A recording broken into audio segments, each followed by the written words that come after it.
Good day everyone. So today I will be presenting a video showing yung paano gagawin yung double elimination tournament at saka yung bracketing na tournament, no? I guess this is essential lalo-lalo na sa mga players, sa mga coaches at sa mga sports organizer para malaman kung ano ba sa dalawa o ano ba ang kaibahan ng dalawa. So, I will be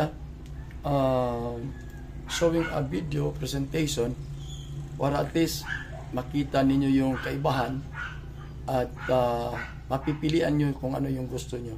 So, bawat tournament o tournament style ay may iba't ibang katangian, may advantages at may disadvantages. So, well, una dito sa double elimination tournament, maganda lang yan pag kukunti yung number of teams nyo. Like, siguro, pwede na 8, ganun. Pero pag naaabot na ng 10 at higit pa doon, mahihirapan na kayo, especially kung ang inyong time ay limited. Okay, so, lagyan natin 4 days, tulad ng ginagawa mga Sibira, ganyan. Tapos ang isa pa para sa akin na hindi maganda sa double elimination tournament kasi nga may limited tayo na time yung situation ng players, lalong-lalo na yung naghahabol kasi nga double elimination tournament, so may panahon na yung team na umaangat ay makakapaglaro ng 2 o minsan nga 3 beses sa isang araw. So, yun ay hindi na maganda. Yun nga. Tapos, kung magbabracket tayo, maganda yung sa bracketing kasi yung number of games ng bawat isa, bawat team ay lagyan natin, of course, pag nagbabracket tayo, halimbawa, lagyan natin yung pinakamainam na number of teams ay yung 16. So, yung 16 teams, i-bracket nyo, o i-grupo nyo ng 4. So, pag 4 tapos i-round robin nyo, so, yung bawat isa sa team ay makakapaglaro ng 3 beses. Okay? So, balit kung doon ka sa double elimination, nandun sa term double elimination, pag natalo ka ng 2, wala ka na. So, yun ang mga katangian ng type of tournament or mode of tournament sa double elimination at saka yung binabracket natin tapos ira-round robin. So, makikita natin yan kung ilang laro magagawa sa double elimination at saka dun sa bracketing na ira-round robin tapos meron pa mga stages. Sa double elimination lang, talagang kita natin kung sino yung magsa-champion, tapos isang klase lang, diretso-diretso. Yung sa naman, yung sa bracket natin na ira-round robin, so pwede pa tayong mag-quarterfinals, tapos semifinals, at saka finals. So, tingnan natin yung video kung paano ginagawa yung yung double elimination. Tapos, ikukuha na natin kung maggagawa tayo ng sample number of teams. Tapos, ilagay natin 1 week ang tournament. Pumili lang tayo ng 16 teams kasi yun ang mainam, kasi perfect yung perfect yung pairing. So, sa 16 teams. So, ipapakita natin kung paano ginagawa yung pairing. Okay, tapos paano mag-schedule of games para makita nyo rin yung mga pasikot-sikot kasi hindi madali yan. Talagang pinaplano yan kung paano gawin yung tournament kasi may diagram, dapat may diagram. So, ipapakita rin natin yung sa binabracket natin, tapos ano ang mga characteristics, ano ang mga pangyayari. So, tingnan natin yung video. Yan, so ito na yung ginawa kong diagram para sa double elimination at para maintindihan natin lahat. So, hindi madala yung paggawa nito. Tingnan nyo, maraming mga linya, no? So, pag gagawa tayo ng schedule of games sa double elimination, kailangan muna natin ng diagram. Tapos, ayun ang sinasabi ko, ang kinuha nating number of teams ay 16 para madali ang pairing. So, tingnan nyo yan, no? May isusolve pa kayo. Yung number of games. Yan ang formula. Pati na yung paggamit ng number of buys. So, yung P minus N, ayan ang formula sa number of buys para malaman natin kung ilang kupunan ang start sa unang column. So, kita nyo, may column dito sa gitna, tapos may pakanan at may pakaliwa. Yung sa kanan, yung mga winners column yan, at saka sa kaliwa naman yung mga loser, no? So, ganyan natin ginagawa yung diagram sa double elimination. So, ito na. So, ilagay natin kung first time lang yung tournament, pwede nyo i-assign yung letter A to P representing 16 teams, tapos pwede kayo mag-draw lots. Pero pag ikailang tournament yun tapos may seeding kayo, so i-distribute nyo yung 1 to 4. So, siguro dito yung champion, tapos yung second dito sa ibaba, tapos dito ilagay nyo yung 4, rank 4 sa baba ng first half, tapos sa itaas ng second half yung number 2 para maging 1, 4, tapos 2, 3 para hindi mag-abot sila kaagad para sa elimination. So, ganyan kayo plano, no? So, ito na.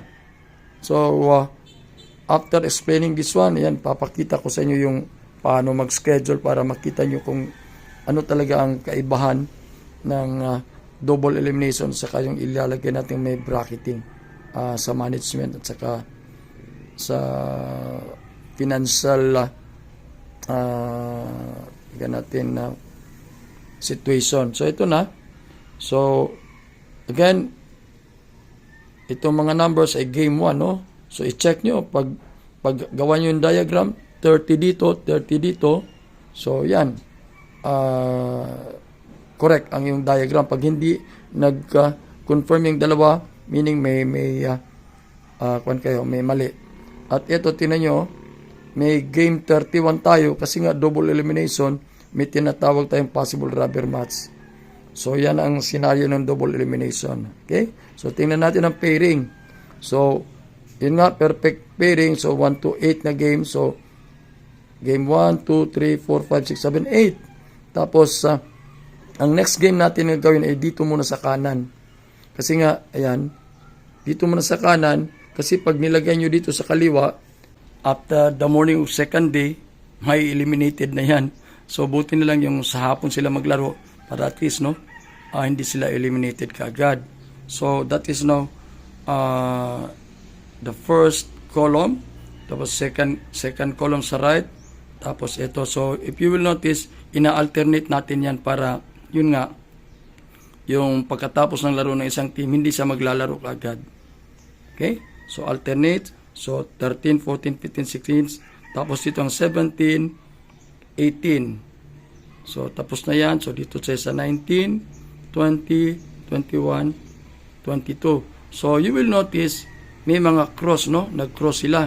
Kasi nga sa sports management or sa pagplano dito, umaari, gusto nating makapaglaro yung sa team na nasa ibabaw at saka sa yung team sa nasa ilalim. Kaya kino-cross natin.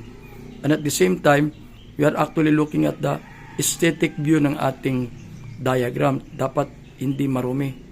Pero ito, sorry yung numbers na nagkamali. Okay? So, yan. So, dito yung ito, next column sa left, ito yung mga loser sa first matches. So, perfect yan kasi 8 pairs. So, this is game 13. Loser, no? Dapat may kwan dito. Loser 1, loser 2, loser 3, loser 4, loser 5, loser 6, loser 7, loser 8. Okay, of course, pag naglalaro ang mga loser, may mga winner dyan. Tapos, yung loser dito, sa pangalawang laro nila, out na kasi nga double elimination tayo. So, dyan mo makikita na pag ikalawang talo mo na, out ka na. You're out of the... so, dito sa left side, pag natalo ka dito, yung matitira, yung mga panalo na lang. Kasi yung talo, eliminated na. So, again, dito, game 19 to 22. Tapos, balik tayo sa kabila. So, 23. Okay? So, isang game dito sa winners column. At tingnan nyo, dito, konti lang, no? Kasi, mga winner ang mapupunta dito. At tingnan nyo, this is game 23. Tapos, ang mananalo dito ay waiting na. So, makakapahinga na after sa third day ng laro. Kung makikita nyo dito mamaya, yan, no? Game 23. Okay? So, dito, pagpatuloy natin. So, game 24. So, ayan, may mga legend yan, no? Winner 19, winner 20. Tapos ito, game 25, winner 21 versus winner 22. Yan. So, since wala na tayong laro dito, kasi nga may waiting, kaya dito na lang tayo maglalaro. Okay? Kasi waiting na to, wala nang ibang match. So, dito na lang tayo. Diyan tayo magpuproblema sa scheduling. Tingnan nyo, oh. Ayan. Okay? Kasi, ang nangyayari dito, iniiwasan natin na sa isang umaga, dalawa ang laro ng isang team. Kung maaari, tulad nito, isa sa umaga, isa sa hapon. So, dyan tayo nagpuproblema. Kaya nga, minsan, ang mga questions nyo ay bakit sunod-sunod ang laro? Dahil yan dito. Okay, so 24, 25. So, tapos, may loser dito sa kabila, ipaparis nyo dun. Again, i-cross natin for the reason na sabi ko kanina nga, mas mainam na yung sa ilalim ay makapaglaro dun sa nasa itaas. So, ayan. Tapos, after 26, 27, wala na, di ba? So, 28. Tapos, 28, wala na. Wala na dito sa kabila. So, palaging dito na lang. So, 29. So, ang senaryo dito, kung winner ka dito, magiging winner ka dito, dyan. So, may tendency nga sunod-sunod ang panalo mo kasi yun ang senaryo ng double elimination. So, aakyat ka. So, dito ang mangyayari nga yung sinasabi ko na dito yung mga laro na magsusunod-sunod.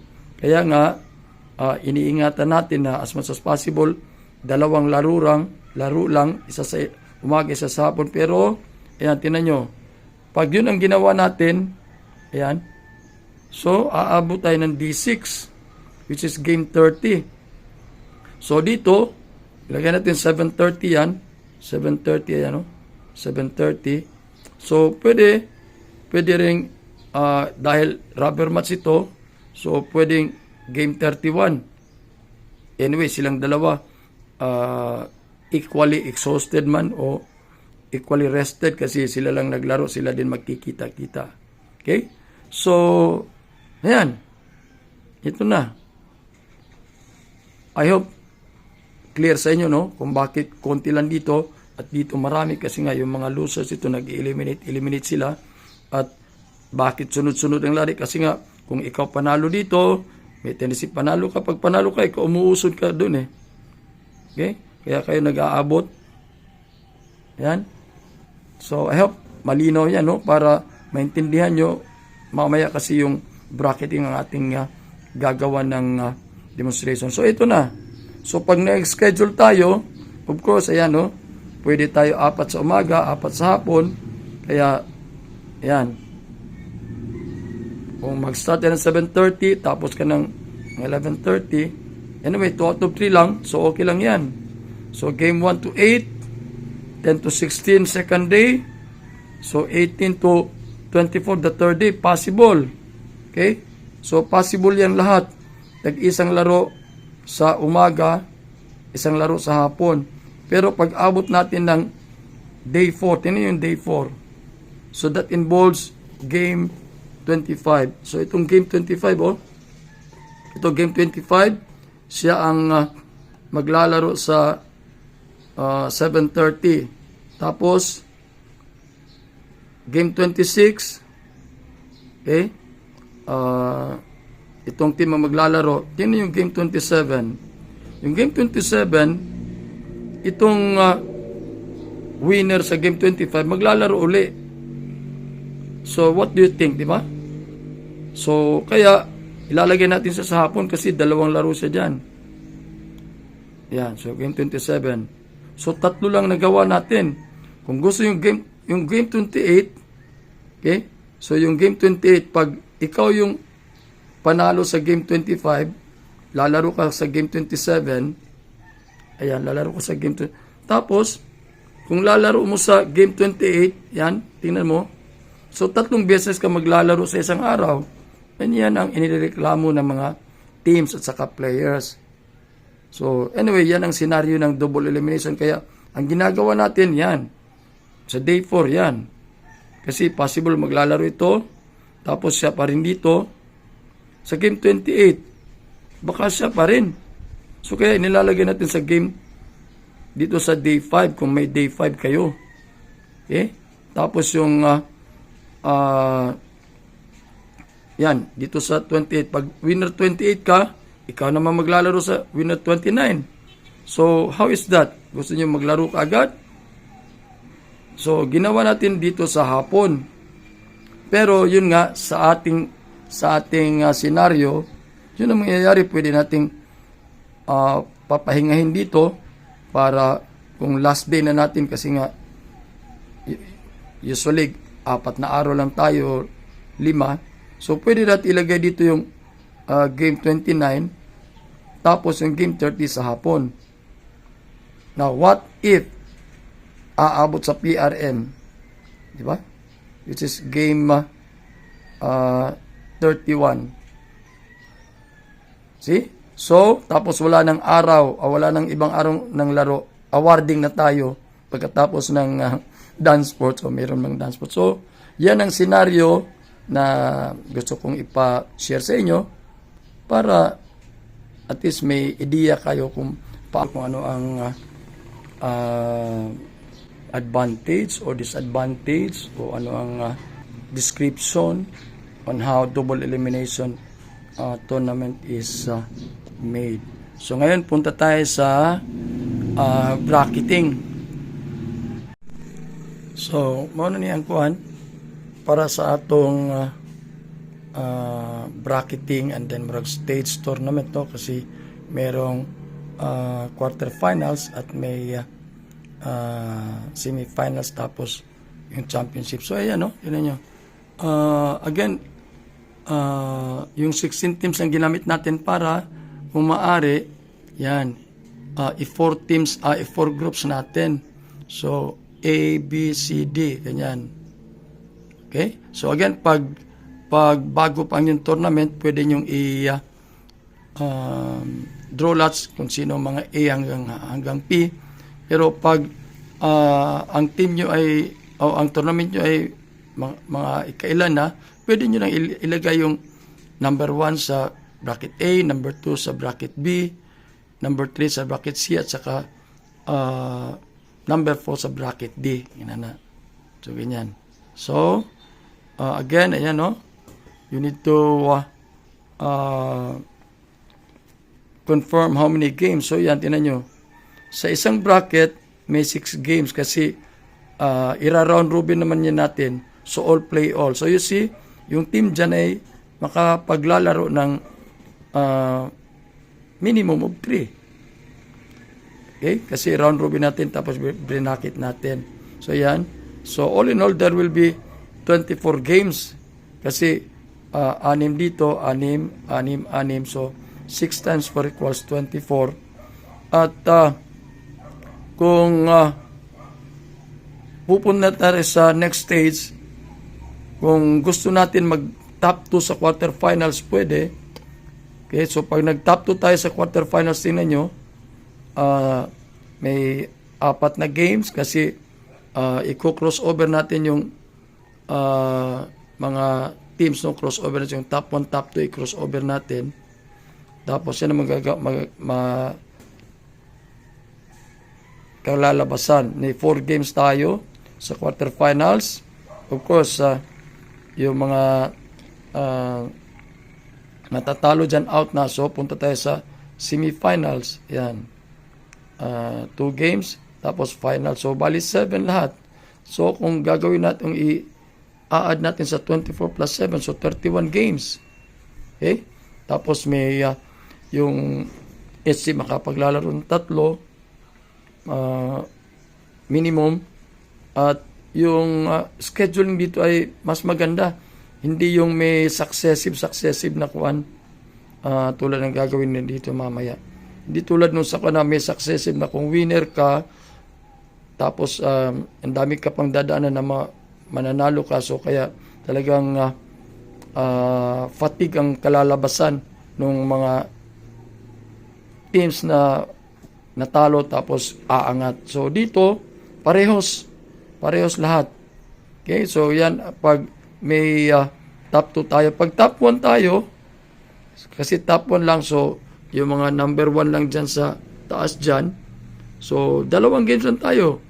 A at saka D, yan ang paparisin natin na A at saka D. Tapos B at saka C. Kasi kung paparisin natin ang A at B, take note na ang seeding natin, ganito yung champion, second, third, fourth.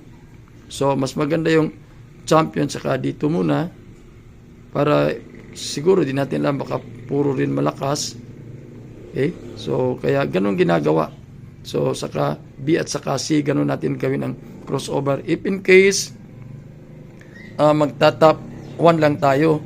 Okay? So, pag top 1, 2 semifinals, 1 finals, so plus 3, so 27 games. So may effect yan sa ilagay natin sa financial setup, no? Kung magbabayad ka ng mga officials. Ayan. So at wala na yung kuan. Wala na yung wala na yung possible rubber match, okay? So yan ang kalalabasan. Tapos pag ni-schedule, ganyan lang. Bracket A una. So kung sinong una nating paglalabanin dito.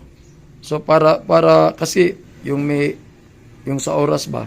So bracket A ang unang game diyan, tapos bracket B, bracket C, bracket D, ganunin natin para tapos i-rotate na sa susunod na araw yung bracket B naman ang may 7 o'clock, sa susunod na araw yung bracket C naman may i-alternate natin yung kanilang mga arrangement sa hapon at sa umaga at sa hapon. So, makikita nyo dito na yung wala dito yung irereklamo na kapoy ang isa o ano yung isa na team, kasi dito equal ang kanilang yung time, equal ang time distribution ng mga teams. Yan. So, ganyan. So, pagkatapos, yun nga, since yung sa elimination natin, so, sa elimination sa mga brackets, may possibility na may mga ties, either simple tie, that includes, or that involves only 2 teams, gaya niya, no? Tingnan nyo. May simple tie yung A at saka D, di ba? Tapos, may multiple tie that involves 3 or more teams na pareho ang kanilang mga win-loss record. So, how to break that one? Ito yung how to break the ties, no? Or yung unang-una, of course, how to determine the how to determine the placement. So, of course, ang una natin is yung number of wins. Okay? So, number of wins. Tapos, yan na. Susunod yung use of point system. So, sa volleyball, yan ang ginagamit namin na point system. Pag 2-0, 3 points ang bibigay sa'yo. Nanalo ka ng deciding set 2. Tapos, yung talo, may 1 point. Okay? So, yan ang ginagawa ngayon para as soon as possible, um, walang magkakatay ba. Pero pag may naitay talaga, yan, so may set quotient tayo. So set quotient, total set 4 divided by total set against. So yung lahat ng set na pinanalo mo at saka lahat ng set na natalo kayo of all the games. Yan, yun ang example. Oh. Okay? So, yung may malaking quotient, yun ang sa itaas. Okay? Of course, ito yung pinaka-last option, winner over the other, for simple tie. Tulad niyan, ayan o, A at D. So, simple tie. So, sino ilalagay natin sa number 1 dyan? So, i-refer natin sa score sheet kung sino ang nanalo sa kanilang laban. So, yan ang ibig sabihin ng winner over the other rule. Ina-apply lang sa pag may dalawang tie. Okay? But anyway, ang determining factor natin sa standing sa round robin tournament is the number of wins. Tapos, of course, pag mas marami kang wins, so usually ikaw ang nasa top. Tapos yung use of point system. Yan. Okay? So that's how we are going to break the tie. Kasi baka sa laro natin may mga simple tie at multiple tie. So yan. Okay? So this is how the lagyan natin bracketing at stage tournament ay ginagawa. So I will try to see or make the schedule para makita nyo rin. So this will now be the scheduling for that bracketing, then the stage tournament. So in here you will notice again, ilagay natin 8 games. We start with 7:30. So yan. So game 1 natin is a game or a match from bracket A. So yung nasa gilid niyan, mga brackets yan, ha, mga brackets. And then ina-alternate natin na para dito ang game 1 naman ay ang first game sa hapon yung B naman, tapos si C dito rin, no, C na naman, kasi para fair ba, hindi palaging A yung nasa itaas. Okay, so dito D na naman, tapos sa third day ayan B ang sa first game. So again, these are mga teams yan sa bracket, ha, mga teams yan. So there is no way na magkaka double yung mga kwan dyan, mga matches. Ayan. So all in all, that will be 24 games for 3 days, 8 games per day. At pag nag top 2 tayo, which is mas okay yung top 2 kaysa top 1, yan. So rank 1A versus rank 2D. So di ba sabi ko yung bracket A at sa baka bracket B, di natin papaglabanin kaagad kasi baka yung top 1 at top 2 yun, eh. Okay? So ayan. So rank, yung R dyan is rank, yung number refers to 2 or second, tapos yung letters ay yung sa brackets nila, no? So rank 1A versus rank 2D, that will be the first quarterfinals game. So yan, mga quarterfinals na sa itaas. Sa ilalim yung semis. Yun nga lang, may game 31 tayo nasa day 5. So well, kung gugustuhin, okay lang sa anyway, siguro 5 days naman intramurals natin. So pwede yan sa umaga. Yan. So wala na yang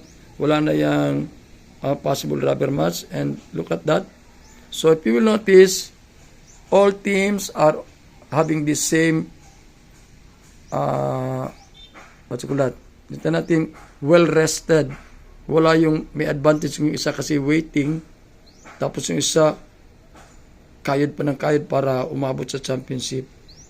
So yan lang. So I hope this made clear to you na sana nasa sa ating mga representative kung anong gusto nyo. Yung double elimination ba? O itong bracketing at saka stage tournament. So, thank you. So, sana may natutunan kayo. So, that's it. So, hopefully may natutunan kayo. At again, I'm just sharing thoughts. So, nasa sa inyo na, nasa ating athletic department kung ano ang gusto nyo sa dalawa. Well, if you're going to ask my opinion, I will go for the stage tournament kasi nga well-rested yung mga teams pag the same, equal pa sila time sa rest kung pupunta sa dulo na sa finals. Tapos ang minimum games na malalaro nila ay yung 3 games kasi nga all play all round robin, apat na teams. Anyway, kung ilagyan natin mas konti ang teams, like siguro 15 lang, so pwede nating gawing 3 brackets. Tapos pag nag-quarterfinals, hahanap lang tayo ng isang best number 2 sa bawat bracket. So once again, thank you so much. And hopefully, nakapagbigay ito ng enlightenment para anuman sa dalawa ang inyong piliin na tournament.